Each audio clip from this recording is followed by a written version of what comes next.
안녕하세요. 오늘도 와주셔서 감사드리며, 그럼 오늘의 사연 바로 소개해 드리겠습니다. 저는 모델입니다. 그런데 일반적으로 생각하시는 그런 늘씬하고 키 큰 전문 모델이 아니에요. 혹시 빅사이즈 모델이라고 들어보셨나요? 일반적인 기준보다 조금 통통한 몸매를 가지고 있는 모델입니다.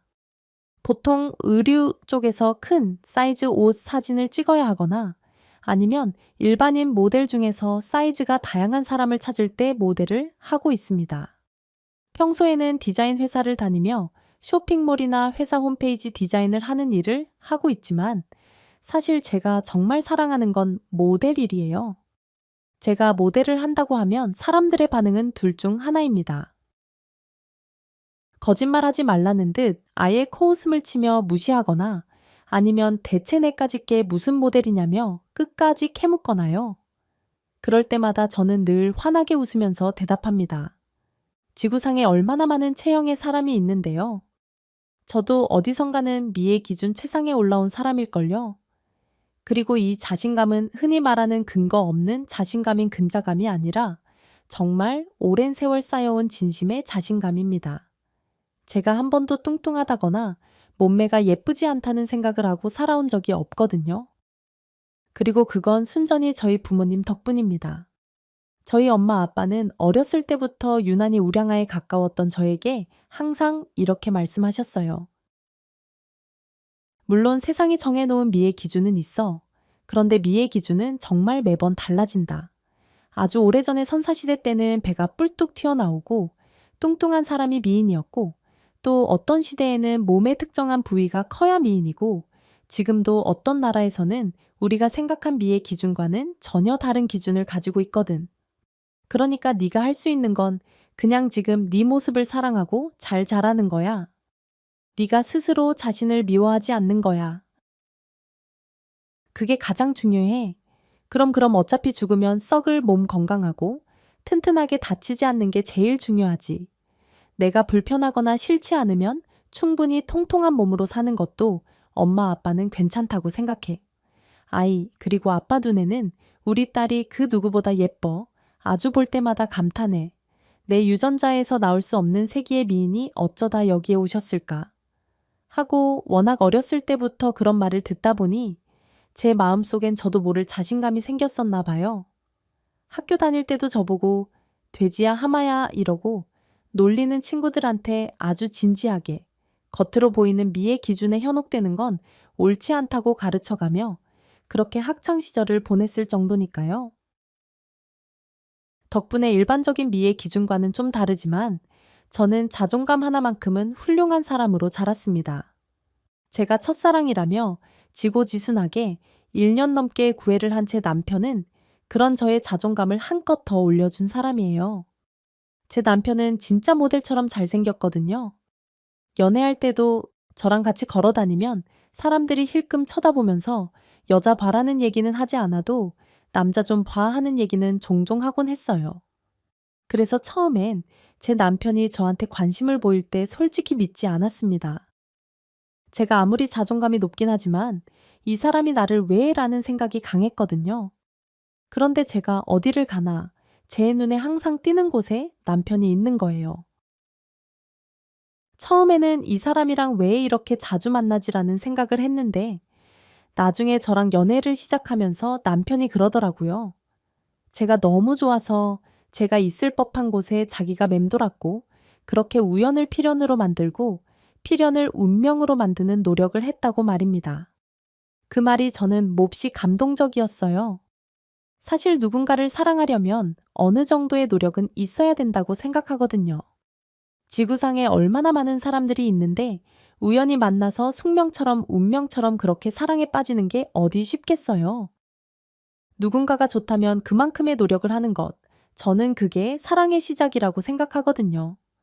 저를 그렇게 예쁘게 봐준 남편 덕에 저희는 저를 모델 삼아 남편이 사진을 찍는 데이트를 주로 했습니다. 남편은 취미가 사진이에요. 안 그래도 처음 저한테 마음에 든다는 얘기를 할 때 자기는 삐쩍 마른 그런 일반적인 모델들 사진을 찍는 것보다 그냥 되게 자연스럽게 세상을 품고 일상을 사는 평범한 여자의 모습, 그런 것들을 기록으로 남기고 싶은 사진사라고 소개를 했었거든요. 제가 아무래도 플러스 모델이다 보니까 일반적인 의류 모델도 하지만 사진을 취미로 하는 사람들이 출사를 나갈 때에 모델을 종종 하기도 했었는데 남편과는 그 점에서 인연이 좀 깊었습니다. 처음 만난 건 제가 일하는 디자인 회사의 외주 포토그래퍼로 만났어요. 우연히 두 번째 만난 건 제가 모델로 출사에 나간 사진 동호회 회원으로 만난 거죠. 출사는 사진 동호회가 직접 카메라를 들고 뭔가를 찍으러 나가는 모임을 말합니다. 잼, 풍경을 찍으러 다니기도 하지만 가끔 인물 사진 연습을 위해서 저 같은 모델을 하나 고용하고 공원이나 일반 도심, 이런 데서 모델을 피사체로 놓고 이런저런 사진을 찍으시는 거예요. 아무래도 제가 모델 일을 하다 보니 사진 동호회 출사 아르바이트도 종종 했거든요. 회사 업무가 아닌 자연인인 남편을 처음 만난 것도 거기였고요. 처음에는 좀 민망하기는 했습니다. 대리님, 과장님 하면서 존대하고 서로 예의 차리던 사람이었는데 갑자기 포즈 잡고 웃으면서 사진사와 모델로 만났으니 왜 안 어색했겠어요. 그런데 절 배려해서 그런 건지 유난히 말도 많이 걸어주고 오히려 더 아무렇지 않게 대해주고 무엇보다 회사에서 일절 티를 안 내더라고요. 서포 제가 모델 일을 하는 게 부끄러운 건 아니지만 그래도 사람들이 이상한 호기심을 가지고 이래저래 물어보는 게 싫어서 회사에는 비밀로 하던 차였거든요. 솔직히 그런 부분에서 일단 호감이 좀 갔습니다. 이후에도 사진 동호회에서 한두 번 만나면서 저한테 계속 관심을 보이길래 처음에는 어떻게 보면 일로 만난 사이니까 계속 거부했습니다.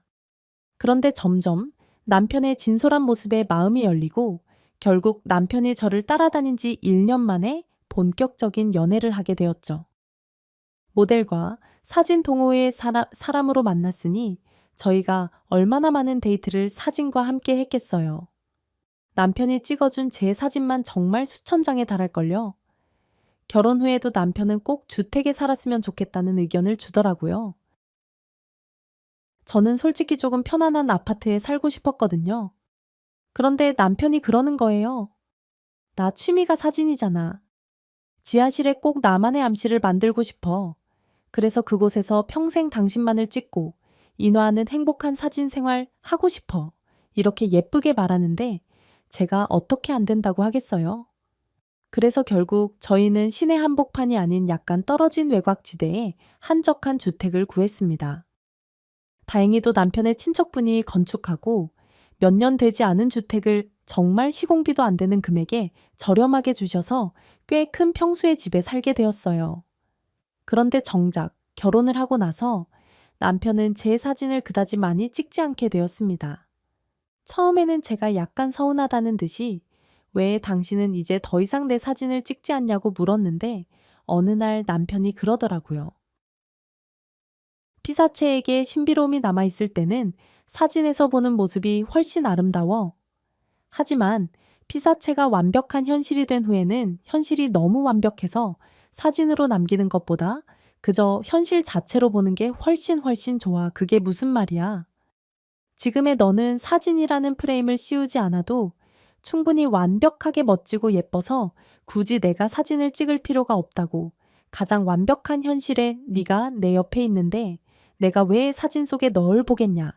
저는 무슨 철학자가 자신의 철학을 차분히 설명하는 줄 알았습니다. 한마디로 제가 사람의 일상이 되고 사람의 현실이 되어 사진 속에서 보는 모습보다 현실의 제가 훨씬 사랑스럽고 좋다. 그러니 더 이상 사진으로 미화시킬 필요 없다는 거잖아요. 정말 설레는 말이더라고요. 책. 그래서 슬슬 아이도 가져야 하고 결혼 생활 조금 더 익숙하게 잘하려면 남편의 사진엔 집착하지 말아야겠다라고 어느 정도 마음을 정리했어요. 저희의 생활은 행복했습니다. 남편은 정말로 다정했고 저는 남편을 많이 사랑했으니까요.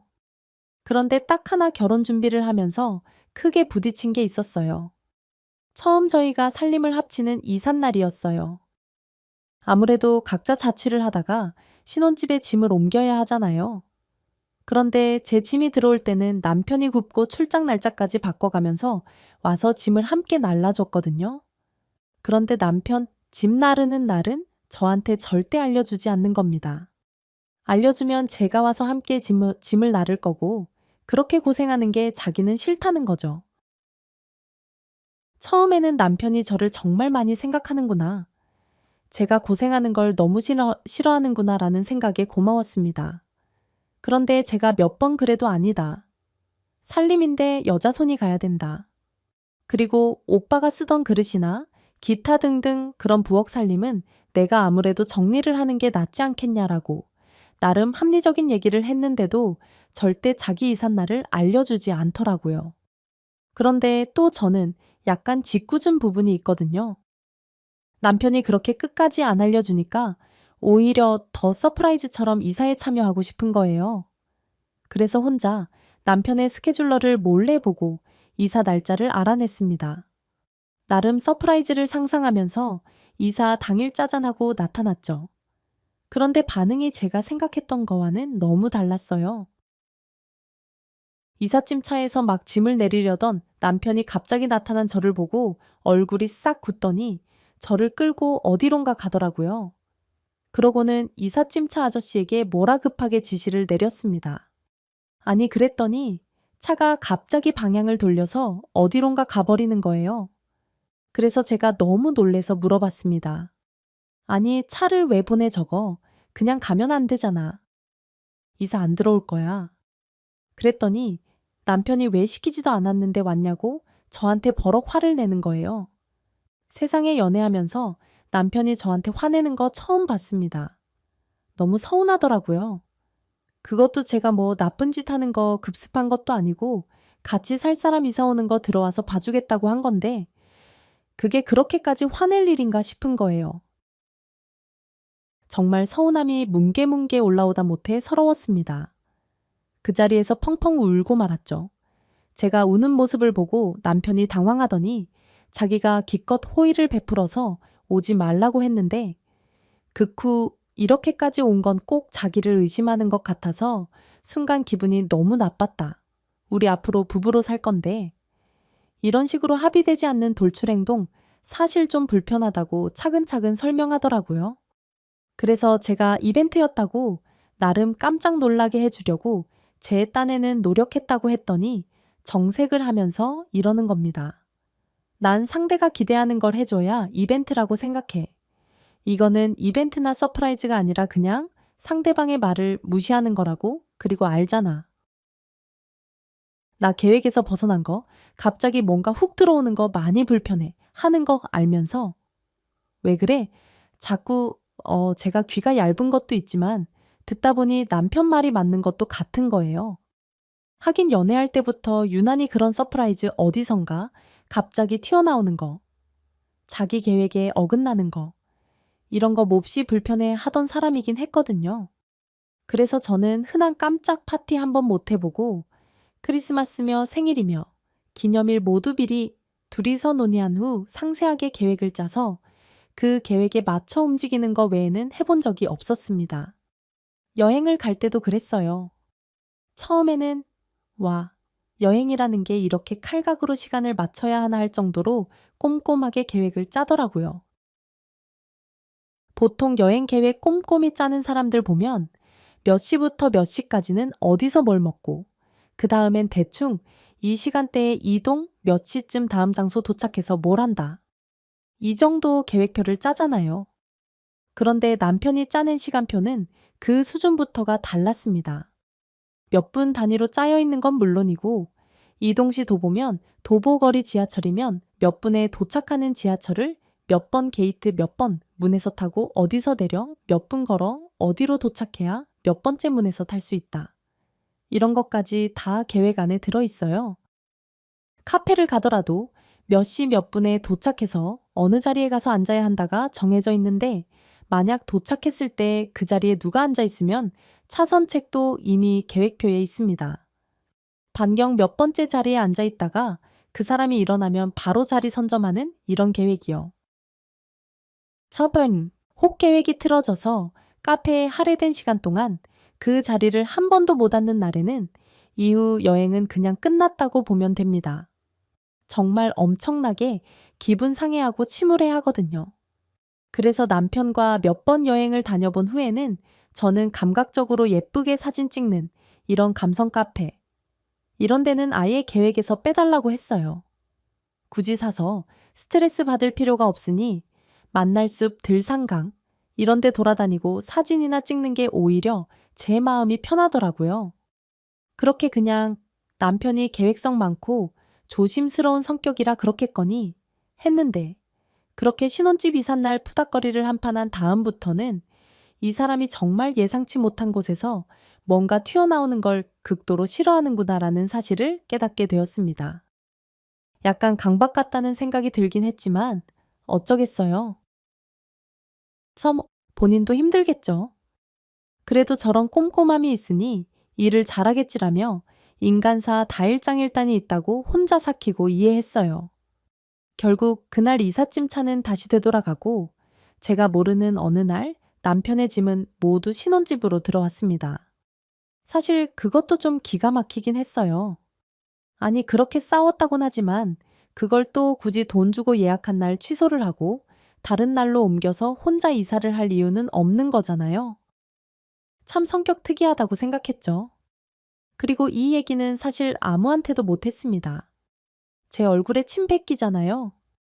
그냥 다른 사람들이 각자 짐 잘 옮겼냐? 이사 2번 하는 것 같았겠다. 해서 적당히 포장을 했습니다. 아우, 그 사람이 나 고생한다고 절대 이삿날을 안 알려주고 혼자 그렇게 쓱 이사했더라고. 물색 모르는 사람들은 혀를 내두르며 절 부러워했어요.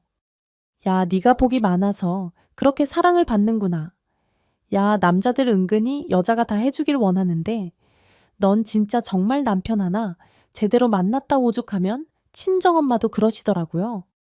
세상에 난 지금까지 네 아빠가 가장 다정한 줄 알았는데 김서방을 이길 수가 없네.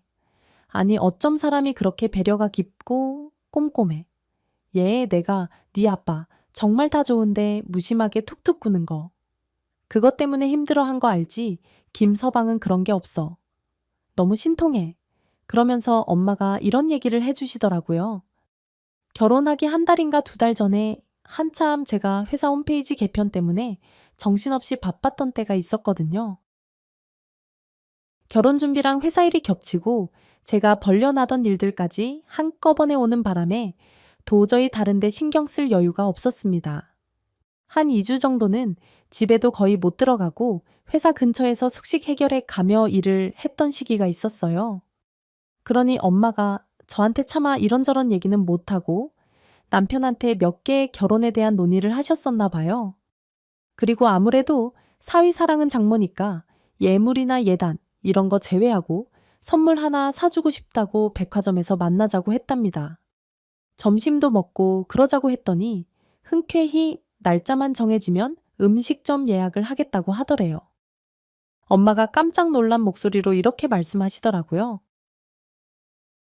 얘 사람이 어쩜 그렇게 꼼꼼하고 눈썰미가 있니 예전에 우리 잠깐 만났을 때 내가 아마 스쳐 지나가는 소리로 나는 명란젓이 지나치게 짜고 빨갛게 양념돼 있는 게 참 싫은데 요즘엔 하얗게 저염으로 절인 명란을 참 찾기가 힘들다고 한번 했었나 봐.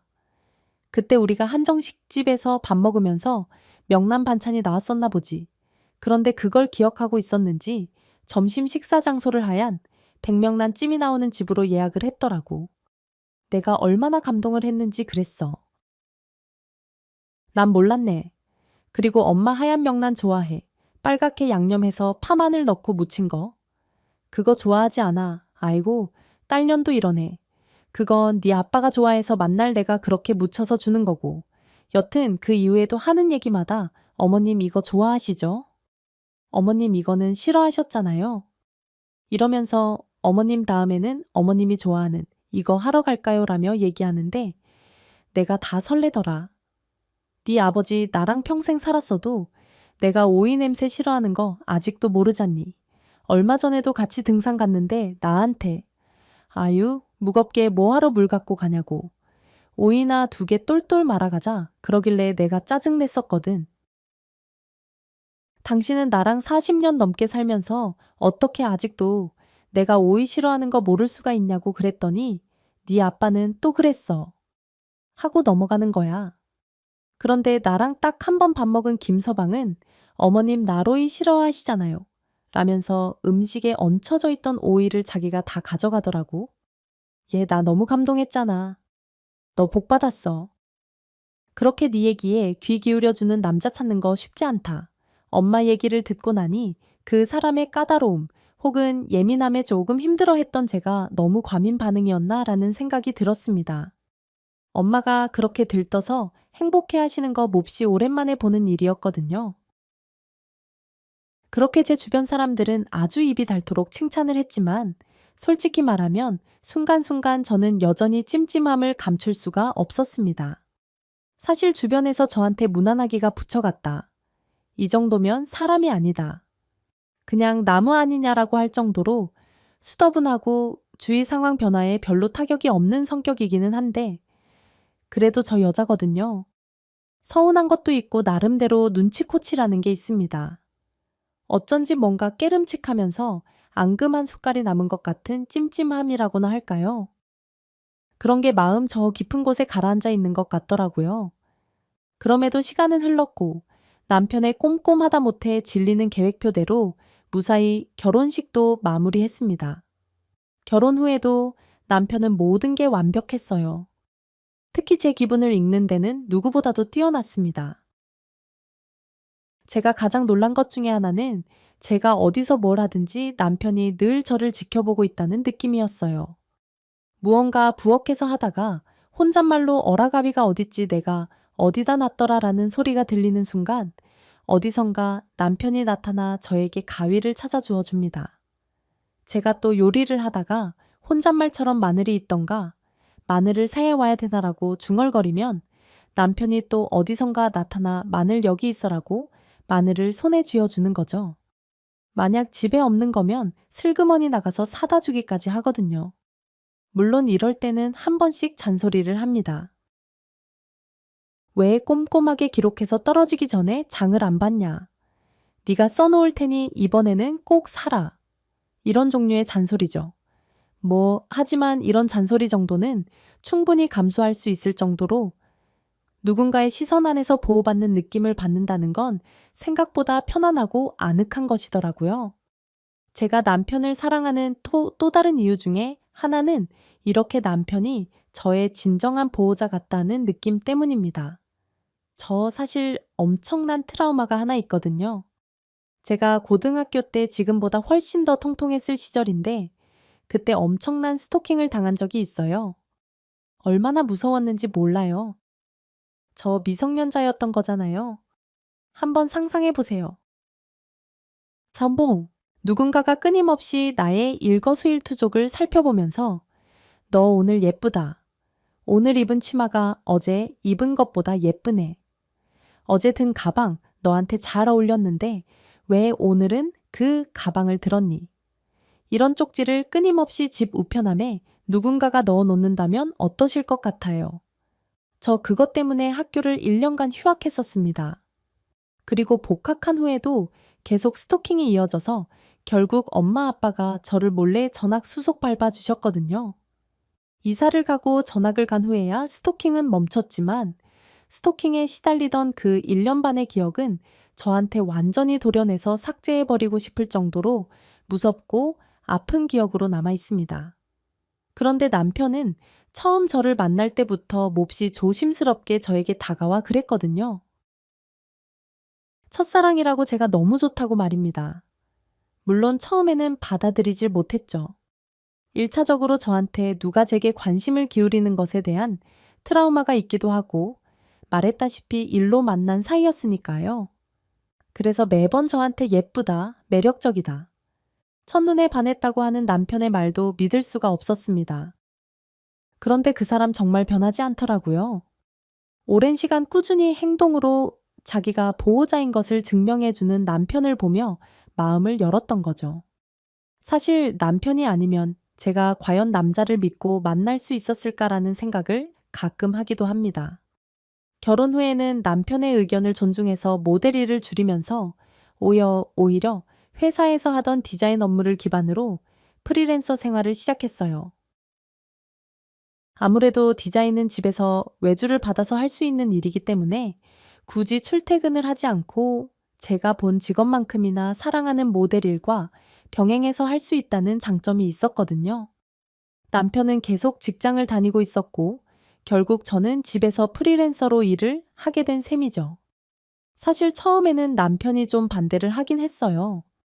제가 혼자 계속 집에 있는 게 싫다나 봐요. 그런데 저는 직장을 그만 다니고 싶었습니다.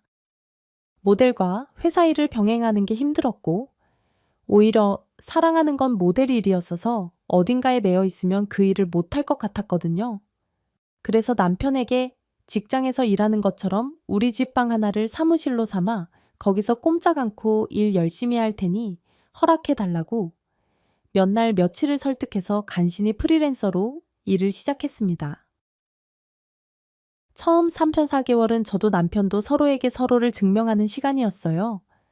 저는 정말 일을 열심히 했고 남편은 관심인지 감시인지 어쨌건 종종 저에게 영상통화를 걸어 정말 일 열심히 하고 있어라면서 장난스럽게 묻곤 했죠. 나름 알콩달콩 그런 것들이 다 재밌더라고요. 저에게는 그런 하나하나가 다 소소한 행복이었습니다. 소꿉장난 같기도 하고 설레는 불장난 같기도 해서 남편에게는 말은 안 했지만 오랜 스토킹으로 닫혀있고 늘 불안함이 한 구석에 남아있던 제 마음에 안정이라는 것이 비로소 찾아오는 것 같아 많이 고맙기도 했어요. 그런데 일신이 편안하면 스물스물 뭔가 딴 생각이 들어오나 봐요. 몸 고되고 마음 불편할 때는 아침에 일어나서 그저 하루를 살아내는 것만으로도 힘들더니 마음도 편해지고 몸도 편해지니 그동안 신경 안 쓰던 것 굳이 궁금하지 않았던 것들이 슬슬 눈에 들어오기 시작했습니다. 그리고 약간의 적응 시간이 지나자 프리랜서로 하는 디자인 업무도 일종의 흐름이 잡혀서 매 시간 열심히 안 해도 되는 상황이 종종 만들어집니다. 그러다 보니 조금씩 꾀가 나기 시작했어요. 사실 제 신혼집이기는 하지만 제가 이 집에 큰 애정을 갖거나 살펴봤던 건 아니에요. 일단 남편이 우겨서 들어온 집인데다 다른 사람의 취향대로 짓다 보니 저는 다급하게 있는 공간에 가지고 있던 짐을 넣는 것에만 집중했던 거죠. 전 집에 지하실도 있고 창고 방도 있다는 것을 이사 오고 한 달 정도 지나서야 알았다니 말 다 했죠. 뭐 친척 어르신이 꽤 돈을 주고 지으셨다고 들었는데 제가 볼 때 구조는 영 실패작인 집이었습니다. 뭔가 미로 같고 방이 숫자만 많지 작고 다닥다닥 붙어 있어서 마치 벌집에서 옹기종기 사는 것 같은 느낌이었거든요. 신혼이니까. 그래도 붙어 있으면 짜증이 안 나지.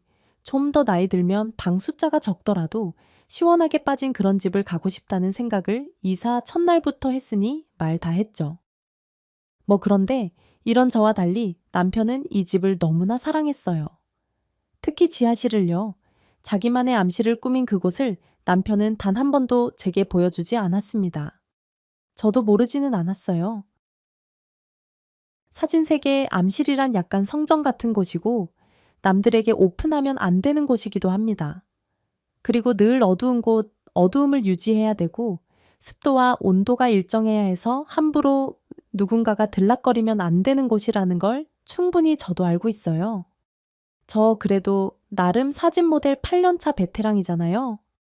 매주 사진에 미친 사람들과 시간을 보내다 보면 주워 들은 얘기만으로도 책을 5권은 낼 수 있거든요. 그래서 한 번도 남편의 암실에 관심을 가진 적이 없었습니다. 자연스레 존중을 했던 거죠. 그런데 혼자 집에만 계속 있다 보니까 여기저기 집 구석구석이 궁금해지면서 갑자기 남편의 암실이 너무 궁금해지는 거예요. 제가 암실을 갖다 낸 사실을 알면 남편이 몹시 화를 낼 것 같기도 하고 한 번 갔다 온 거 가지고 크게 또 화를 낼까 싶기도 하고 그러면서 이삿짐 들어올 때 연락 없이 갔다고 그렇게 난리를 쳤던 남편의 성격을 생각하면 암실 들어간 거 가지고는 저를 안 보겠다고 할지도 모르겠다라는 걱정도 한편 있었습니다. 그럼에도 불구하고 호기심이 모든 걸 이기지는 못하더라고요. 그래서 어느 날 남편이 지방 출장을 간 틈을 타서 몰래 암실에 내려가 보기로 했어요. 그 집에 1년을 넘게 살면서 암실 쪽 가는 계단은 처음 내려가 봤습니다. 비가 내려가면서부터 지하실에 서늘한 기온이 올라오는 게 으슬하더라고요. 조심스레 암실의 문을 열었습니다. 어라 그런데 잠겨 있는 거예요. 가만히 봤더니 번호키가 작게 달려 있더라고요. 속으로 생각했죠. 아니 무슨 암실에 번호키까지 달아놨어. 여기에 이 사람 혹시 뭐 금덩이 같은 거라도 숨겨놓은 거 아냐. 저는 내려가지 말라는 말만 들었지 번호키까지 달아놓고 있을 거라고는 생각하지 않았습니다. 그래서 제가 알고 있는 번호를 이것저것 한번 눌러봤죠. 그 중에 하나가 맞더라고요. 남편이 저를 보고 처음 반했다고 고백한 날짜였어요. 속으로 아유, 이 사람 참 그래도 로맨틱하네라면서 문을 열었습니다. 보통 암실이라 하면 여기저기에 사진이 걸려 있고 카메라에서 꺼낸 필름을 현상하는 현상액이 있는 통이 하나 있고 그 다음에 암실용 조명이 있는 게 보통이거든요. 첼랄. 그런데 제가 들어선 암실은 환하게 조명이 자동으로 들어오는 곳이었고 빼곡하게 똑같이 생긴 박스 수백 개가 벽에 벽장처럼 찬찬히 쌓여 있었습니다. 이게 무슨 암실이야? 문을 열자마자 저도 모르게 나온 첫 마디였어요. 아무리 봐도 암실이 아니었거든요. 오히려 정교하게 관리되어 온 오래된 은행 금고 같은 느낌이랄까요? 영화에서 보면 주인공들이 보물 같은 거 찾으러 갈 때 유럽의 오래된 은행 지하 금고, 그것도 서랍이 빼곡하게 들어찬 금고에서 열쇠 같은 거 하나 꺼내서 떠나고 그러잖아요. 꼭 그렇게 생긴 방이었습니다. 게다가 어찌나 꼼꼼하게 정리가 잘 되어 있는지 손자국 하나, 발자국 하나, 먼지 한 톨 없더라고요. 그제야 짚이는 게 좀 있었습니다. 제가 아침잠이 좀 많거든요. 그렇다고 밤잠이 없는 것도 아닙니다. 그냥 잠이 많은 편인 거죠. 시즌부터 막 졸음이 몰려와서 누우면 8시, 9시까지 꼬박 자곤 하는데 10시 반 정도까지 어떻게든 버티면 새벽 1, 2시까지는 또 깨 있을 수 있는 타입이에요. 한마디로 잠이 밀려오는 그 구간을 이기는 게 좀 어려운 사람이랄까요? 그런데 남편은 정말 잠이 없습니다. 초반에는 한두 번 장난스럽게 저를 괴롭히면서 새벽까지 같이 깨 있는 시간을 몇 번 만들더니 그러고 나면 제가 거의 인사불성인 것처럼 아침까지 못 일어나니까 이제는 그냥 재우더라고요. 한 번은 정말 드물게 새벽 5시쯤 잠이 깨서 일어났는데 글쎄 옆에 남편이 없는 거예요. 놀란 마음에 전화를 했더니 한참 만에 받아서 운동을 하러 나왔다고 하더라고요. 자기는 매일 새벽에 운동을 한다나요? 그런데 한 번도 남편이 운동복을 빨래로 내놓은 적이 없거든요. 잠결에도 이상하다 생각하면서 다시 잤는데 아니나 다를까. 운동복 빨래가 안 나와 있길래 대체 어디서 무슨 운동을 하길래 빨래가 없냐고 물은 적이 있습니다. 그때 그러더라고요. 지하실 암실에서 그냥 맨손 운동한다고 뭐. 그런데 제가 지금 서 있는 이곳은 운동은커녕 숨 쉬는 것도 미안할 정도로 정돈이 잘 되어 있었어요. 남편이 거짓말을 한 거고 운동이 아닌 다른 걸 한 게 분명하다는 확신이 올라왔죠. 궁금한 마음에 슬그머니 가서 서랍을 열었습니다. 정확히 말하면 서랍형 박스죠. 그 안을 보는 순간 저는 다리에 힘이 풀려 주저앉을 뻔했어요.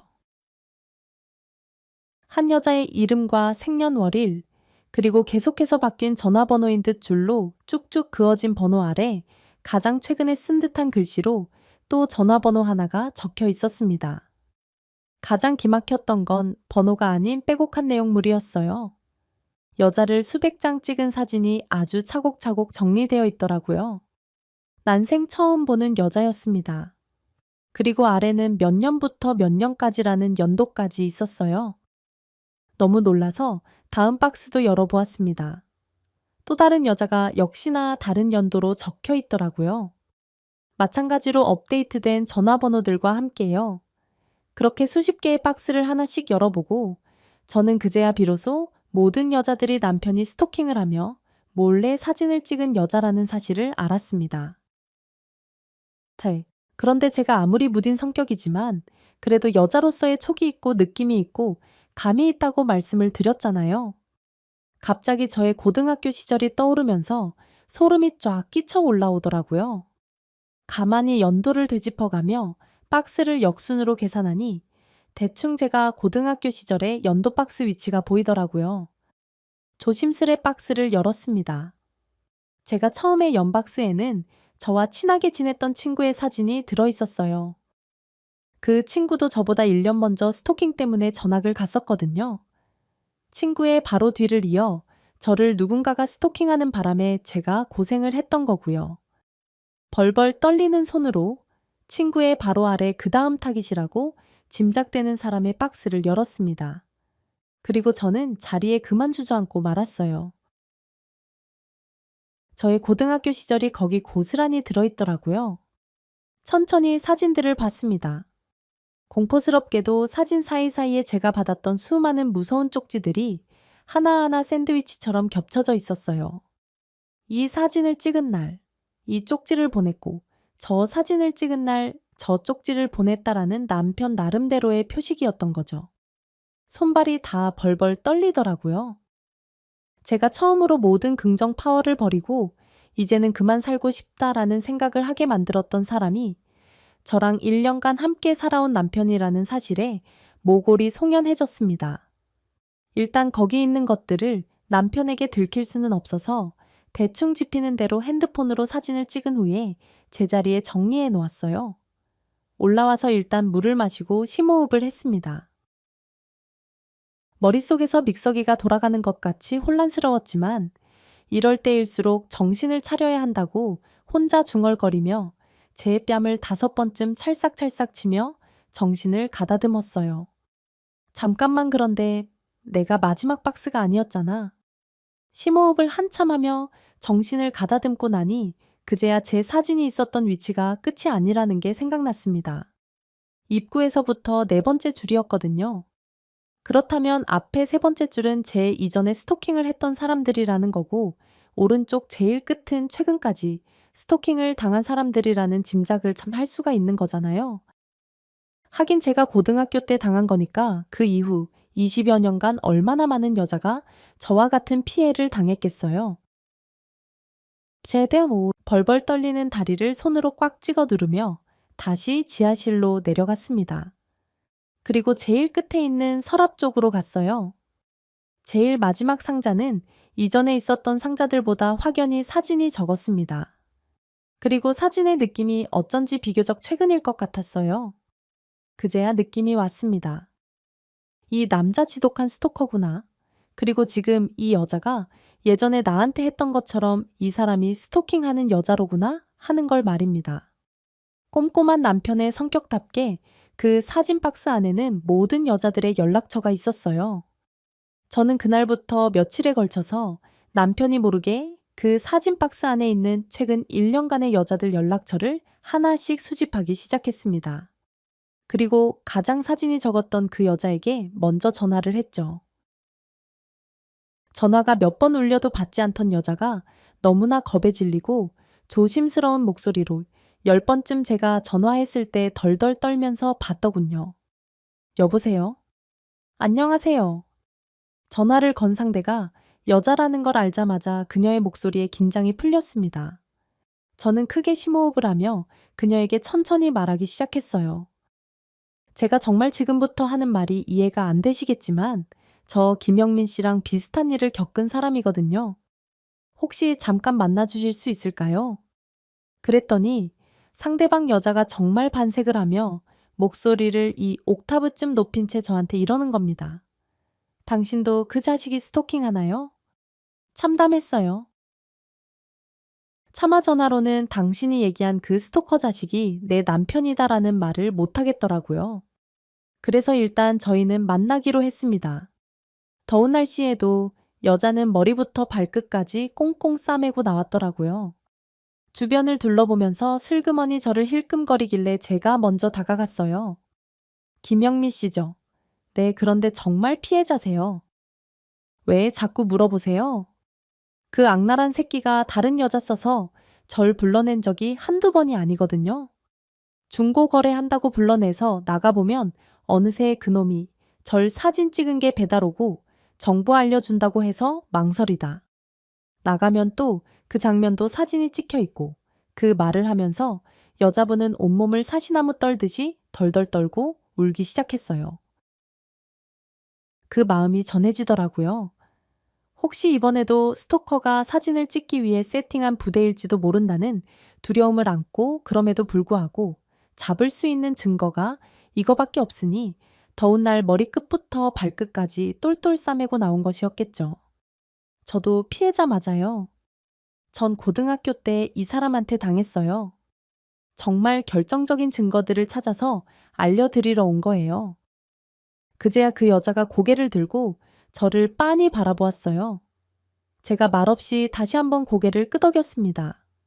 그랬더니 길 한복판에서 갑자기 여자가 제 손을 붙들고 펑펑 울더라고요. 저 정말 너무 힘들어요. 죽을 것 같다고요. 그렇게 시작한 여자의 사연은 구구절절했어요. 사실 결혼을 앞두고 있었는데 스토킹이 시작되었다고 했습니다. 예비 신랑이 처음에는 스토커의 존재를 믿고 같이 찾아서 혼내준다고 하더니만 점점 시간이 지날수록 이상한 의심을 시작했다고 하더라고요. 혹시 다른 남자 만나고 있는 걸 스토커라고 둘러대는 거 아니냐? 자기 몰래 바람피는 걸 괜히 스토킹이라고 하는 거 아니냐?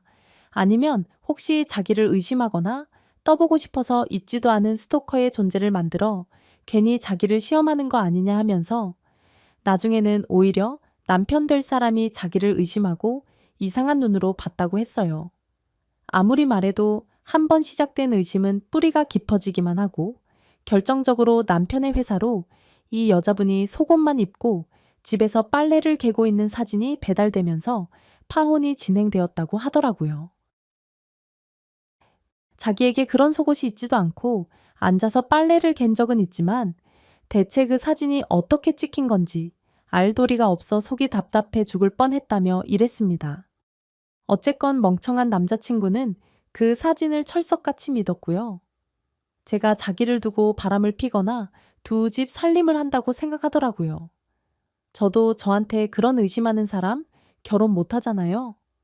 그리고 이쯤 되니 결혼이고 나발이고 다 귀찮아지고 그래서 파혼했어요. 나중에서야 그 사진이 합성이라는 게 밝혀졌지만 이미 상황은 끝난 후였다고 했습니다.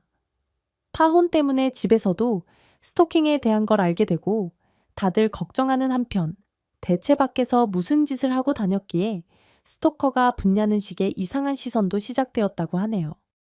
너무 어이없지 않아요? 덕해 우리는 분명 피해자인데 다들 왜 우리한테서 원인을 찾으려는 건지 모르겠어요. 내가 감기 걸렸다고 해서 내가 이상한 사람인 거 아니잖아요.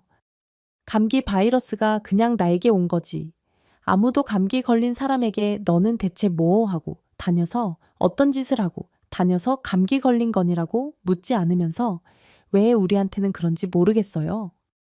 그러게요. 스토킹하는 놈들이 나쁜 거지. 우리는 그냥 일상을 살던 것뿐인데 시선들이 너무 더럽고 못됐죠. 그러자 그녀는 그 못된 놈 때문에 자기만 이상한 여자 되고 사진과 쪽지 외에는 구체적인 증거가 없어서 경찰도 조사를 안 해준다며 정말 딱 세상 떠나고 싶은 심정이라고 펑펑 울었습니다. 정말 가슴이 찢어지더라고요. 저기 정말 놀라시겠지만 조금만 진정하고 제 얘기 좀 들어주세요. 사실 그 남자가 제 남편이에요. 그 얘기를 듣자마자 그녀가 제 손을 탁 던지듯 놓고 뒤로 개구리처럼 펄쩍 뛰어 저와 거리를 두었습니다. 나한테 왜 접근한 거예요? 접근한 게 아니고요. 저도 얼마 전에 알았어요. 집의 비밀스러운 공간 안에 김영미 씨 이때까지 스토킹했던 모든 증거가 있더라고요. 그것 때문에 찾아뵐 거예요. 제가 증거라는 말을 하자 그녀의 눈이 반짝했습니다. 지금까지는 어떤 증거도 없고 자기가 그냥 괴롭힘 당한 흔적만 있어서 처벌을 하지 못했다고 하더라고요. 저 말고 그럼 또 다른 피해자도 있나요? 제가 고개를 끄덕였습니다. 그리고 역시 고등학교 때 저를 스토킹했던 범인이 제 남편이고 아주 오랜 세월이 지난 후에 그걸 모른 채 결혼을 한 거라고 말했어요. 그러자 그녀가 어이없다는 얼굴로 어떻게 모를 수가 있지라면서 고개를 설레설레 하더라고요. 제가 그랬죠. 이때까지 그렇게 오랜 시간 괴롭힘 당하면서도 누군지 모르셨다면서요. 저는 고등학생이었고 이렇게 꽁꽁 숨어 있는데 알 리가 없죠. 저도 제가 한심하지만 일단 지금은 피해자분들 찾아서 다 같이 경찰에 신고하는 게 우선일 것 같아요. 그러자 그녀가 가만히 저를 바라보며 눈에 눈물을 글썽이더라고요. 그리고는 다시 제게 다가와 제 손을 꼭 잡아주었습니다. 하긴 지금 제일 맘고생 심한 사람은 그쪽이겠네요. 말을 듣는데 꾹꾹 참아왔던 눈물이 터지더라고요. 지금 다른 피해자분들도 많아요. 저는 한 분밖에 몰라요. 그런데 더 있다고 해도 놀랍지는 않네요. 피해자분을 아세요? 직접 본 적은 없어요. 그런데 그러면서 김영미 씨가 저한테 해준 얘기는 다소 충격적인 것이었습니다. 김영미 씨가 제 남편이 쓴 스토킹 쪽지를 가지고 경찰을 찾았을 때 경찰 중에 하나가 고개를 갸웃하더래요. 자기가 지금 이 경찰서로 오기 전에 있었던 그곳에서도 비슷한 쪽지를 가지고 와서 스토킹 피해를 호소하던 여자가 있었다고 했던 겁니다. 그런데 김영미 씨는 경찰과 함께 여자의 행방을 찾았다고 했어요. 그런데 충격적이게도 여자분은 스토킹 때문에 너무 힘들다는 한마디를 남긴 차에 스스로 세상을 저버린 지 몇 달 되었다고 했답니다. 그제야 경찰도 똑같은 스토커가 김영미 씨도 스토킹을 하고 있다는 사실을 인지하고 본격적으로 조사에 들어갔다고 했어요. 하지만 정말로 남아있는 흔적들이 없어서 도저히 찾을 수가 없어 몇 달이 지나도 답보 상태였다고 합니다. 그 상황에서 증거를 가지고 있다는 제가 나타났으니 얼마나 반가웠겠어요. 저요. 세상 스스로 져버리신 분이 이제야 편하게 쉬실 수 있을 것 같아서 너무 다행이란 생각이 들어요. 고개를 끄덕였어요. 누군가를 괴롭혀서 사람이 세상을 떠날 결심까지 하게 된다는 건 어떤 범죄보다 큰 거잖아요. 남편에 대한 모든 정이 떨어진 지는 오래고 이제는 어떡하든 벌을 줘야겠다는 생각뿐이었습니다. 3일 뒤 남편이 출장에서 돌아오기 전까지 모든 일을 마무리해야 했어요. 제가 찾아간 피해자와 함께 경찰에게 갔고 다음부턴 일사천리였죠. 경찰이 저희 집에 와서 모든 증거물을 다 가져갔습니다. 증거물 수집을 하면서도 끊임없이 이런 건 처음 본다. 대체 어떻게 멀쩡한 척하고 모두를 속였을까? 등등 경찰들조차도 혀를 내두를 정도였어요. 그리고 저에게 남편이 어디로 혹시 출장 갔냐고 묻더라고요. 저야 남편이 말해준 대로 대답했죠. 근데 놀라웠던 건 뭔지 아세요? 남편 회사로 전화했더니 이미 남편이 사표를 낸 지 몇 달 되었다는 겁니다. 그것도 직장 내 성추행으로 민원이 올라와서 조사를 막 시작하려는데 자기는 그런 적 없다고 딱 잡아떼면서 확 사표를 내버렸다는 겁니다. 시기를 들어보니 저랑 결혼하고 얼마 되지 않았을 때였어요. 알고 보니 그렇게 받은 퇴직금을 쪼개서 매달 월급인 것처럼 저한테 생활비를 줬던 거더라고요. 그제서야 저는 또 느낌이 왔어요. 결혼하고 반년쯤 지난 후부터 부서가 바뀌었다고 지방 출장이 한 달에 한두 번 정도로 잦아졌었거든요. 이번에 새로 스토킹하는 여자가 지방에 있거나 지방을 자주 내려가는 여자인 게 분명했습니다. 경찰에 자초지종을 말해 주었어요. 아니나 다를까 몇 시간 뒤에 경찰이 제게 연락을 주었습니다. 제가 줬던 정보 덕에 여자를 스토킹하고 있던 남편을 현장에서 체포할 수 있었다고 말이죠. 경찰에게 잡히면서도 남편은 끝까지 자기는 아무 잘못이 없다고 했다고 했습니다. 저는 경찰에게 부탁했어요. 저도 스토킹의 피해자이기는 하지만 불행하게도 지금 그 사람의 아내, 즉 법적인 보호자니 만나게 해달라고요. 오히려 제 말을 듣고 경찰이 당황하더라고요. 아니 그래도 아내분은 피해자이고 그 사람은 범죄자인데 굳이 만나실 필요 있습니까? 다른 분들 절대 눈앞에 띄지 않게 해달라고 오히려 부탁하시던데요. 제가 그랬습니다. 제 고등학교 시절 스토커를 만나는 게 아니라 지금 범죄자 신분인 남편을 만나려는 거니까요. 꼭 한번 얼굴 보고 싶습니다.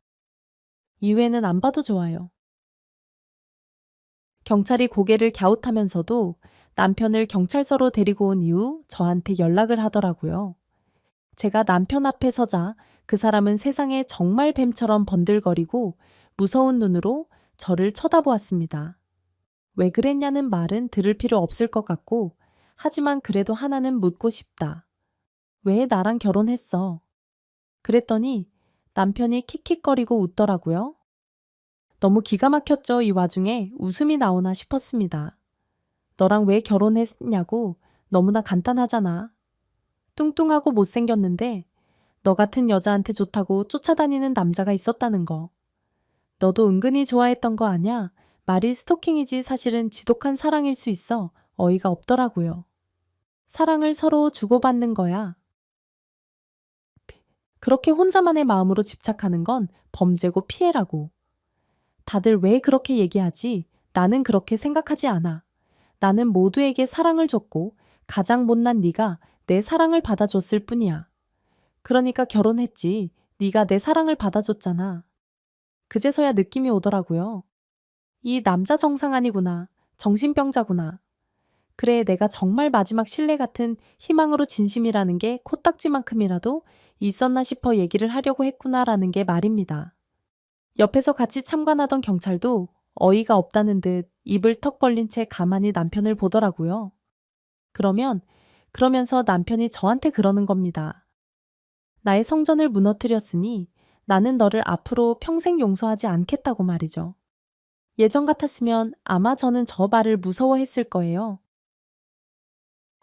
그런데 이런 일을 쭉 겪고 나니까 별로 무섭다는 느낌도 안 들더라고요. 세상이 얼마나 넓은데 제가 사람 하나 안 보이는 곳으로 못 가겠어요. 게다가 지금 차고 넘치는 증거만으로는 당분간 감옥에서 나오기 힘들 것 같은데요. 그동안 저는 또 제 삶을 꾸릴 어딘가에 가서 자리를 잡겠죠. 물론 저런 놈 때문에 제가 제 삶의 터전을 바꿔야 한다는 건 좀 속상하고 억울하지만 이럴 때 쓰는 속담이 하나 있죠. 똥이 무서워서 피하냐. 더러워서 피하지라는 거 말입니다. 한편으로는 다행이라는 생각도 해요. 제가 이렇게 마무리를 지음으로써 앞으로 혹 더 생길 수 있는 피해를 막을 수 있는 거잖아요. 만약 제가 그 스토킹 증거들을 모아둔 지하실을 발견하지 못했거나 그냥 넘어갔으면 앞으로 이 사람은 스토킹을 넘어 더 큰 범죄를 마음껏 저지르는 악랄한 범죄자로 살았겠죠. 그걸 막을 수 있다는 것만으로도 충분히 보상받는 느낌이더라고요. 그리고 나중에 알고 보니 이미 남편 앞으로 몇 건의 고소장이 접수되어 있는 상태더라고요. 이번에 그만둔 직장 말고 그 이전에 다니던 직장에서도 직장 내 스토킹, 직장 내 괴롭힘, 그런 것들로 걸려 있는 것이 몇 건 있었습니다. 그 중에는 여전히 남편에 대한 고소를 취하지 않은 피해자도 있었고요.